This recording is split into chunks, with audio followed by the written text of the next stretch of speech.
ক্ষণস্থায়ী দুনিয়া, কিছুদিনের দুনিয়া, কিন্তু ওই সামান্য অল্প সময়ের দুনিয়ায় আপনাকে জাহান্নামে জ্বালাবে।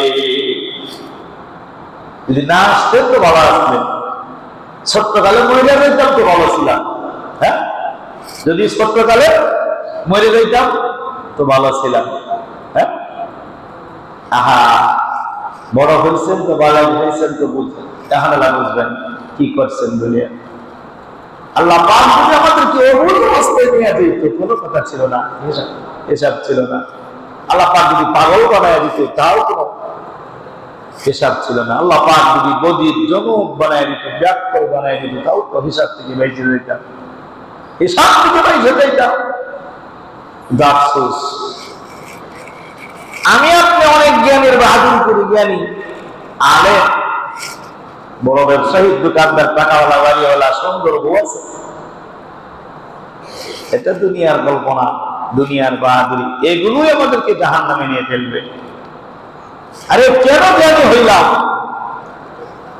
ব্যাকরণের হিসাব নাই, কেন জ্ঞানী হইলাম? আল্লাহ পাক বলবে,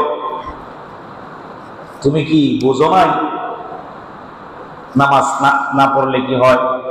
তুমি কি বোঝো নাই কুফর করলে কি হয়, শিরক করলে কি হয়? বলে আমি তো পড়ি নাই, তো শোনো নাই, আলেমরা বলে নাই, শুনছো তো? আল্লাহ শুনছে, মানি নাই। আল্লাহ পাক রব্বুল আলামিন আহারে তার কত বড় খেলা, মানুষকে শ্রেষ্ঠ বানাইছেন, সবচেয়ে দামি বানাইছেন, মানুষকে বানায়া তার সাথে একটা একটা করে শয়তান বেজায় দিয়েছেন। কি বেজায় দিয়েছেন? মানুষের চিরন্তর দুশ্মন শয়তান। এটা আল্লাহ আবার বলে দিচ্ছেন, এটা কি করছে? বলে দিচ্ছেন আল্লাহর সাথে শয়তানের চ্যালেঞ্জ। আর আল্লাহ পাক রব্বুল আলামিন বলে, আমার খাঁটি বান্দার সাথে শয়তান তুমি কোনোদিন ধোঁকা দিয়া পারবা না। যারা আমাকে মহব্বত করবে তাদের সাথে তোমার ধোঁকা চলবে না। যেমন যে হাদিসে আসছে, প্রত্যেকটা বান্দার সাথে একটা একটা করে শয়তান আছে। আমার সাথে একটা আছে, আপনার সাথে একটা আছে, আপনার সাথে আছে, আপনার সাথে মনে নাই আসেনি। প্রত্যেকের সাথে একটা একটা শয়তান আছে। এক সাহাবী জিজ্ঞেস করে, নবী প্রত্যেকের সাথে একটা একটা শয়তান আছে, বেয়াদবি মাফ করবেন, আপনার সাথে একটা আসেনি? আল্লাহর রাসূল বলে, হ্যাঁ আমার সাথেও একটা আছে, কিন্তু এটা মুসলমান হয়ে গেছে। সুবহানাল্লাহ, ওটা মুসলমান হয়ে গেছে, এটা কালিমা পড়ে আমার কাছে মুসলমান হয়ে গেছে। আরে কি মানুষ ছিল নবী, তার সাথে ভাই কালিমা পড়ে শয়তান মুসলমান হয়ে গেছে, শয়তান মুসলমান হয়ে গেছে। এই শয়তান আপনার আমার চিরন্তর দুশমন। শয়তান যত বড় বিশ্বাস হোক না কেন, তারাই ঢুকাবে। কি করে? প্রথম দেখবেন ঈমান নষ্ট করে। একটু ভালো আছেন, নামাজ করেন, আপনারা লয়ে যাইব ওই মনে করেন মাজারে, পয়সা আছে তো গরু লয়ে যাইব, মাইজ ভান্ডার যা, কেল্লা সাজা, লাল শাহ, লালু শাহ, পাকা শাহ, ছাগল শাহ, মাজারে লয়ে যাইব, নিয়ে ঈমানদারে ধ্বংস করব।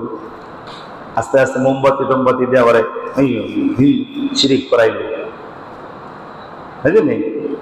কি সুন্দর মুসলমানের ঘরে জন্ম হয়েছিলেন, টাকা হয়েছে, মানে শয়তান কয়তো মুসলমানের ঘরে তো ধোঁকা দিতে কোনো কিছুতে পারে না। মনে করেন হুজুর কইতেন, হুজুর যে বড় হুজুর বা আলেম, মাজারা যায় না, কিচ্ছু করে না, পূজাও করে না, হের ইমানটাকে মিলুন, হেগুলো ধোঁকা দেয়। আরে নবীর সাথে শয়তান বেঁধেন না, বুঝেন না? আমরা তো কি, আমরা কি, হ্যাঁ, নবীর সাথে শয়তান বেঁধে যায়। একটা মনে করেন আপনি আমি 5 ওয়াক্ত নামাজ পড়ি, আপনার সাথে শয়তান থাকে, আমার সাথে শয়তান থাকে, আমাদের ভিতরে গাফলত ঢুকাই দিই। উদাহরণ দিই, আজকে ফজর বৃষ্টি নামছে না, বৃষ্টি নামছে না, প্রতিদিন আমি 4টা 5-এ আজান দিই। খেয়াল করেন, ফজরের আজান কয়টায় দিই? 4টা 5-এ আজান দিই। আজকে যখন মেঘ নামছে, ইচ্ছে করলে আমি একটা গামছা মরে আজান দিতে পারি। শয়তানে কয়, এই কারো একটু পরে আজান দিই, মেঘটা একটু কমো, মানে দেখি যে সব কমে গেছে, মেঘ তো কমে না। আমি দেখছো শয়তান তোমার ধোঁকা দিতেছে, আমরা তো শয়তানে বেরিয়ে নিয়েছি, আউযু বিল্লাহি মিনাশ শাইতানির রাজিম, তাড়াতাড়ি আজান দিলাম। চিন্তা করছেন সারা রাত্র যদি না ঘুমাই, কিন্তু আল্লাহ পাক আমার বোন ফজরের ঠিক 4টা বাজে ভেঙে দেয়। তো প্রতিদিন ফজরের আগে আমার ঠিক টাইমে হবে, এটা আল্লাহর একটা ই। তারপরে তো মোবাইল আছে, আজকে 7 মিনিট করে আরাম দিলাম। শয়তান যে যত বড়, তার সাথে শয়তানটা তত বড়। আব্দুল্লাহ ইবনে আব্বাস নাম শুনছেন? আব্দুল্লাহ ইবনে আব্বাস রাদিয়াল্লাহু তাআলা আনহু, তারও শয়তানে করছে। সে হাজার হাজার হাজার হাজার হাদিস লিখছে, নবীর হাদিস সম্পর্কে, নবীর চাচা, নবীর হাদিস খাতের ওহী, কোরআনের আয়াত, হাজার হাজার আয়াত সে হাতে লিখছে। সুবহান। তারও শয়তানে ধোঁকা দেয়। আব্দুল্লাহ ইবনে আব্বাস কেমন মানুষ, কেমন মানুষ দেখেন। সে তার মৌতের খবর নিজে কইতে পারত যে আজকে আমার মরণ হবে। সুবহান। আব্দুল্লাহ ইবনে আব্বাস হঠাৎ করে একদিন হাতের নখ কাটতেছে, চুল কাটতেছে, মুছ কাটতেছে, সুন্দর কাপড় পরিধান করিয়া, সুন্দর করিয়া সাজগোজ করিয়া বসে আছে। ঘরের মহিলারা বলতেছে, আব্দুল্লাহ ইবনে আব্বাস কি ব্যাপার, আপনি সুন্দর করিয়া সাজলেন, আজকে তো জমা না। আব্দুল্লাহ ইবনে আব্বাস বলে, আজকে আমি আমার মাহবুবে হাকিকির সাথে দেখা করব। সুবহানাল্লাহ। আল্লাহর সাথে আমার সাক্ষাৎ হবে, তার মানে আজকে আমার মত হবে। সুবহানাল্লাহ। কেমন মানুষ আব্দুল্লাহ ইবনে আব্বাস, তারেও শয়তানে ধোঁকা দেয়। রাত্রিবেলায় শয়তান আসছে, চতুর্পাশে দরজা লাগাই আব্দুল্লাহ ইবনে আব্বাস ঘুমায়া আছে। তাহাজ্জুদের সময় হইছে, আব্দুল্লাহ ইবনে আব্বাসকে শয়তান এসে ডাক দেয়া বলে, ও আব্দুল্লাহ ইবনে আব্বাস ওঠেন, তাহাজ্জুদের সময় চলে যাইতেছে। আব্দুল্লাহ ইবনে আব্বাস ঠাপ করে হাতের মধ্যে ধরছে, কে রে তুই, দরজা চতুর্দিক দিয়া বন্ধ, কেমনে তুই ঘরের ভিতরে ঢুকলি? শয়তান বলে, আমি আপনার সাথে মিথ্যা বলবো না, আমি শয়তান। আমি কি? আমি শয়তান। আসছিলাম আপনাকে ডাক দিয়ে উঠাইবার জন্য, তাহাজ্জুদের সময় শেষ হয়ে যাইতেছে। আব্দুল্লাহ ইবনে আব্বাস কয়, শয়তান তুই তো কোনোদিন ভালো কাজ করতে পারস না, তুই তো কোনোদিন ভালো কাজ করার কথা না। কারণ রাসূল বলেছে, শয়তান যদি আপনাকে কুলে কুলে দেয় না, মসজিদেও দেয়, বুঝতে হবে তার মধ্যে একটা বাটপারি আছে, তার মধ্যে একটা বাটপারি আছে। শয়তান যদি আপনাকে কুলে কুইরা কাবা ঘরে যাওয়ার করার, আপনি জানেন শয়তানের কুলে উইটা আমি কাবা ঘরে গেলাম। আল্লাহ নবী বলেন, তারপরে একটা কিন্তু আছে, এখানে একটা শয়তানি আছে। আব্দুল্লাহ ইবনে আব্বাস কয়, আমি তোর হাত ছাড়বো না, বল তুই কোন কারণে আজকে আমাকে ডাক দিয়া তাহাজ্জুদ করাইলি? শয়তান বলে, আব্দুল্লাহ ইবনে আব্বাস, গতকালকে আমি আপনাকে ধোঁকা দিয়েছিলাম, আপনাকে আমি ডাক দেই নাই, আপনার ঘরের আশপাশে কেউ ছিল না, দরজা বন্ধ করে আপনি ঘুমাইয়াছিলেন, রাত্রিবেলায় তাহাজ্জুদ করতে পারেন নাই, সারাদিন আপনি কাঁদছেন। আপনার কান্না দেখে আল্লাহ পাক আপনার জিন্দেগির তামাম গুনাহগাতা করে মাফ করে দিয়েছে। আব্দুল্লাহ ইবনে আব্বাসের শয়তান বলে, আব্দুল্লাহ ইবনে আব্বাস, এই জন্য আপনাকে গাফলত দিয়া দিলাম, এই জন্য আপনাকে আমি প্রথমে গাফলত দিয়া ঘুম পাড়াইলাম, তারপরে ডাক দিয়া উঠাইলাম। কারণ তাহাজ্জুদ কইরা যেই নেকি হয়, সারাদিন কান্নার নেকির চাইতে এটা কম। বুঝলেন নি কিছু? কত বড় শয়তান দেখছেন? আব্দুল্লাহ ইবনে আব্বাসকে ঘুম থেকে উঠে তাহাজ্জুদ করাইছে, কারণ আগের দিন তাহাজ্জুদ মিস করাইছে, এমন কান্না কাঁদছে, আল্লাহ পাক তার বাড়ির, তার ঘরের, তার সমস্ত গুনাহ কান্নার বদৌলতে মাফ করে দিয়েছে। তো আজকে আর এই ভুল করুন না। এটাই বেলা আপনি 1 লাখ যাও, আপনার 1 দাও, আপনি উঠেন, তারপরে তাহাজ্জুদ করেন। শয়তান, শয়তান সর্বোচ্চ কৌশল শেষ করার পরে আপনাকে গাফলত দেয়। আমি যদি বলি আপনারা নামাজ পড়েন না কেন, বলেন হুজুর কাজের চাপ, মনে করেন কাজের সময় সকালে বৃষ্টি নামলো, কোনো চাপ নাই, সব কাম শেষ, ঘরে বসে রইলেন, সাথী আছে মসজিদে আযান হয়েছে, তারপরে ওকে মসজিদে আসতে পারেন না, কি বলবেন? কি বলবেন? আমি বলি কোনদিন কোন সমস্যা, বলে গাফলত। কি? আমার সঙ্গে বলেন কি? জোরে বলেন। গাফলত। গাফলত সূত্র অলসতা। কি? কোন সতা? কোন সতা? আরে জোরে বলেন কি? অলসতা। আরবিতে বলে গাফলত। গাফলতের কারণে আপনারা নামাজ পড়েন। আপনারা কিন্তু আপনাদের ঈমান আছে, সবকিছু ঠিক আছে, সব ঠিক আছে, নামাজ পড়তেও মনে চায়, কিন্তু নামাজের সময় কষ্ট করে রুকারি ফাউজা উজু করে নামাজ পড়বেন, এই যে একটা অলসতা, এই গাফলতির কারণে আপনার অসুখ। অন্ত কথাটা কি সত্য বেশি না মিথ্যা বেশি বলেন? সত্য বেশি না? আমি যদি বলি আপনার কি কাম দেয় এমন যে আপনার কামের কারণে নামাজ পড়তেন না, কিন্তু পারে আপনার দোকানে বসা, বড় বসা, কিন্তু জোতা নাই পায়ে, জোতা দিয়ে যে উজু করে যে নামাজটা পড়বেন, এই যে একটা গাফলতির কারণে আপনি নামাজটা পড়তে পারেন। আল্লাহ না করে যদি এই যুগে নবী থাকতো ফিরাইয়া দাঁতে দিতে পারেন গেলে, এই গাফলতের জন্য নবী যে শাস্তি দিতে সাহাবাদেরকে, কঠিন থেকে কঠিন শাস্তি। শোনার এক মিনিট, ইসলামের সর্বশেষ যুদ্ধ তাবুকের যুদ্ধ। কিসের যুদ্ধ? খুব খেয়াল করেন, তাবুক যুদ্ধে রাসূল সাল্লাল্লাহু আলাইহি ওয়াসাল্লাম ঘোষণা দিছে মদিনার মধ্যে, এই দেখো আমরা রোম সরকার, রোমের যে বাদশা হিরাক্লিয়াস, তার বিরুদ্ধে যুদ্ধ করতে যাব। আর এই যুদ্ধ হবে খুব কঠিন যুদ্ধ, যে আমি নবী নিজে এই যুদ্ধের সেনাবাহিনীর প্রধান হব। সুবহানাল্লাহ।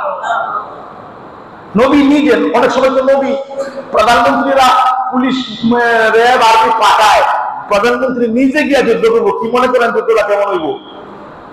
আল্লাহ নবী ঘোষণা দিচ্ছেন, সাবধান, বাড়িতে এলাকায় কেউ থাকতে পারবে না, শুধুমাত্র মহিলারা থাকবে, আর তোমরা সবাই আমার সঙ্গে এই যুদ্ধে যেতে হবে, যুদ্ধে যেতে হবে।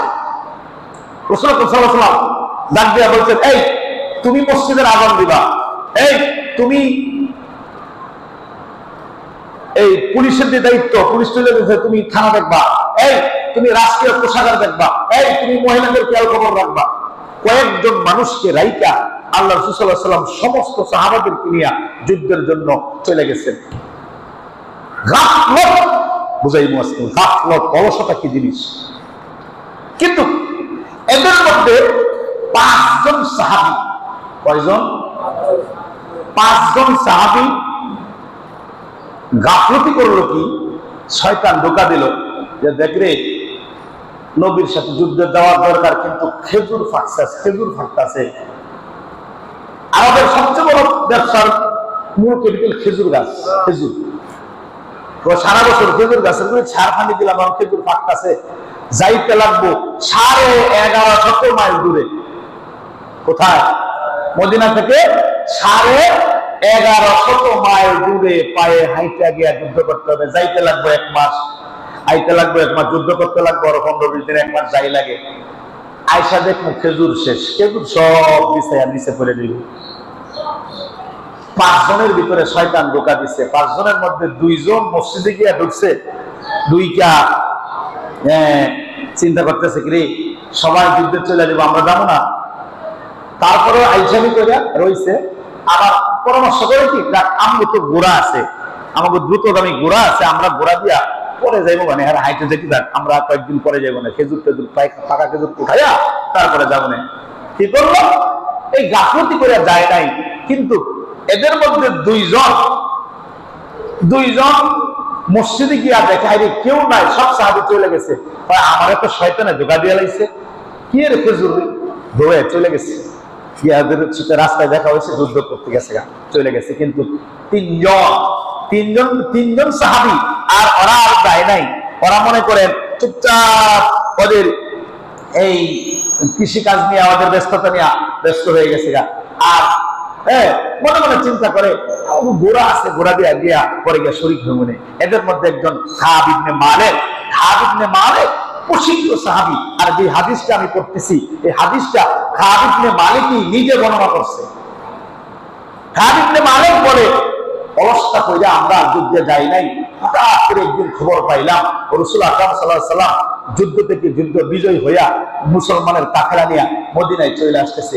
কাব ইবনে মালিক বলে, হায় রে, আমার সাথে 2 জন ছিল, মুরারা ইবনে রাবিয়া, হালাল ইবনে উমাইয়া, ওরাও ছিল বৃদ্ধ, আমি ছিলাম একটু জওয়ান সাহাবী। কিন্তু আমি নবী আসতেছে খবর শুনলাম, শুনে তো আমার মনের মধ্যে ভয়, হায় রে, নবীর সামনে আমি কি বলবো, নবীর সামনে আমি কি বইলা দাঁড়াবো, নবীর সামনে আমি কি কথা বলবো, কিন্তু মনের মধ্যে একটা শক্তি ছিল যে খালিদ ইবনে মালিক বলতেছে।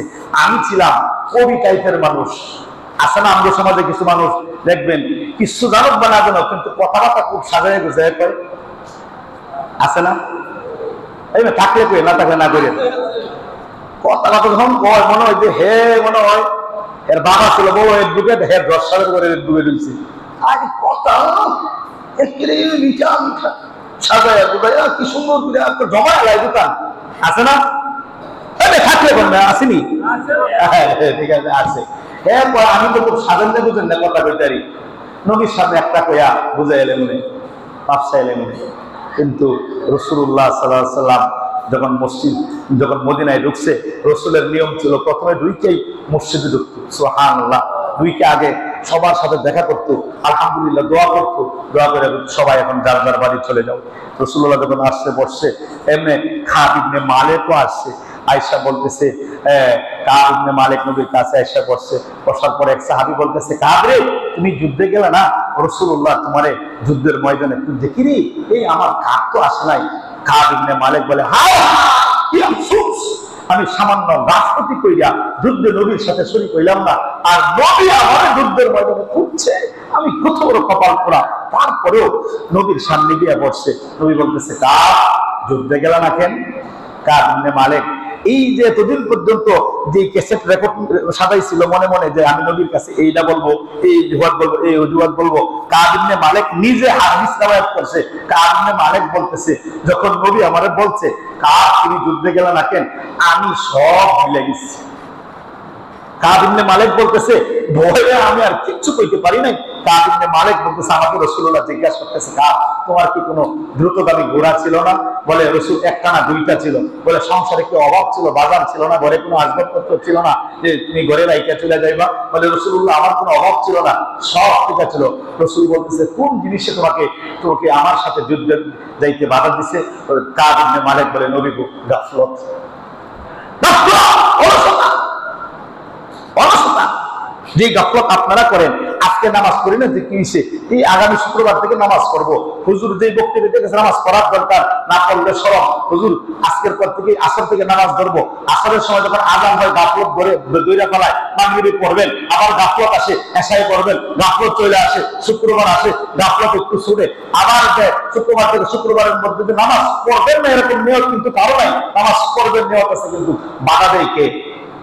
জোরে বলেন না, কে বাধা দেয়? গাফলত। কে বাধা দেয়? গাফলত। এই গাফলত কাব ইবনে মালিককে ধরছে।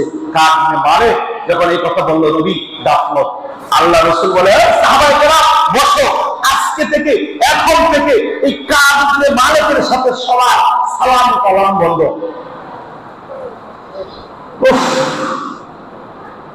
সালাম কালাম বন্ধ, কথা তো দূরের কথা, সালাম দেওয়া বন্ধ করে দিয়েছেন নবী। একটা সাহাবী একজনের সাথে নবী একজনের সাথে দুশমনি রাখা কি মনে করেন? কি মনে করেন? যেই সাহাবারা নবীকে না দেখলে পাগল হয়ে যায়, যেই নবী সাহাবাদেরকে না দেখলে পাগল হয়ে যায়, এই নবী বলতেছে কাবের সাথে কেউ কোনো কথা বলবে না যতদিন না আল্লাহ পাকের পক্ষ থেকে তার বিচারের ফয়সালা না আসবে। কাব ইবনে মালিক পাগলের মতো হয়ে গেছে। কাব ইবনে মালিক কাঁদতে কাঁদতে কখনো বেহুশ হয়ে জমিনের মধ্যে পড়ে যায়, আবার হুশ করে আবার কাঁদে। নবী আমার সাথে কথা বলে না। হাদিসটা কাব ইবনে মালিক তাওয়ার করেছেন। কাব ইবনে মালিক বলেন, এইভাবে একটা দুইটা না 20 দিন হয়ে গেছে নবী আমার সাথে কথা বলে। কোন সাহাবী আমার সাথে কথা বলে না, আপন ভাই বোন কেউ আমার সাথে কথা বলে না, নবী কথা বলে না। কাব ইবনে মালিক বলেন, কিছুদিন পর আল্লাহর নবী আমার স্ত্রীকে বারণ করেছে, বাবার বাড়ি চলে না, কাবের সাথে থাকবি না। কাব ইবনে মালিক বলতেছে, নবী গো, আমার বিবি কি বিবেকে কি আমি তালাক দেয়া দেব? বলে না, তোমার বিবি তোমাকে সাইরা চলে যাবে, তোমার সাথে কোনো কথা নাই। তখন কারবার জমানার মহিলারা এমন ছিল, নবীর কথা মানতো, স্বামীর কথা মানতো, নবীর কথা প্রাধান্য দিত। বিবি চলে গেছে, বাবার বাড়ি কেউ নেই। কাব ইবনে মালিক বলে, একা একা ঘরের ভিতরে দরজা বন্ধ করিয়া আমি কান্নাকাটি করি, আফসোস করতাম আল্লাহ নবী আমার সাথে কথা বলে না, সাহাবীরা কেউ কথা বলে না, এই অবস্থায় যদি আমার খালি ঘরের ভিতরে মওত হয়ে যায়, নবী তো আমার জানাজা পড়বেন। আমি যে মহিলা গেলাম, ওই মরার খবরটা নবীর কাছে কেউ পৌঁছাইবে এমন তো কোনো মানুষ নাই, বিবি বাল বাচ্চা ঘরে নাই। কাব ইবনে মালিক বলে তারপরেও পাথরের মতো শক্ত হইয়া নবীরে দেখবার জন্য আমি 5 ওয়াক্ত নামাজ মসজিদের ভিতরে যাইতাম, বেহায়ার মতো সামনের কাতারে গিয়া বসতাম, নবীর দিকে চুপি চুপি চাইতাম, নবী আমার দিকে তাকাইতো না, কোন সাহাবীরা আমার দিকে তাকাইতো না।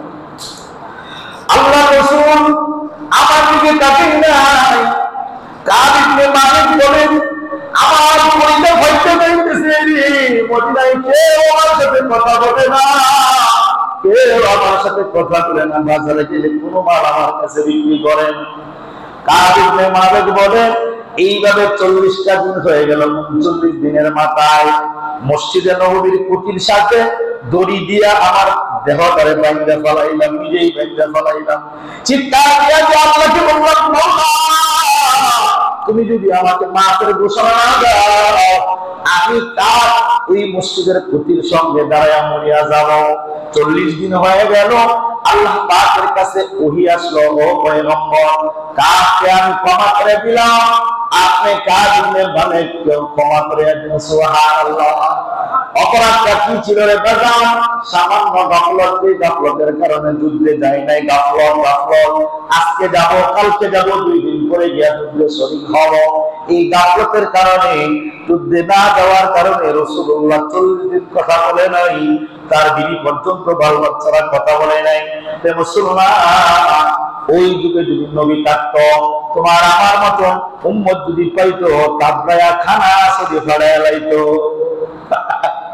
যদি এই যুগে নবী থাকতো, হ্যাঁ, আপনার আমার মতন কিছু ইমাম আর মুসল্লি থাকতো, হ্যাঁ, ফজরের আযান 70 মিনিট পরে আপনারা মনে কিছু দেয়া দিত, আর মুসল্লি কি করতো এটা আপনারা বলেন, বলে আপনারা কিন্তু নামাজ পড়তে চান, করতে দেয় না, কে দেয় না?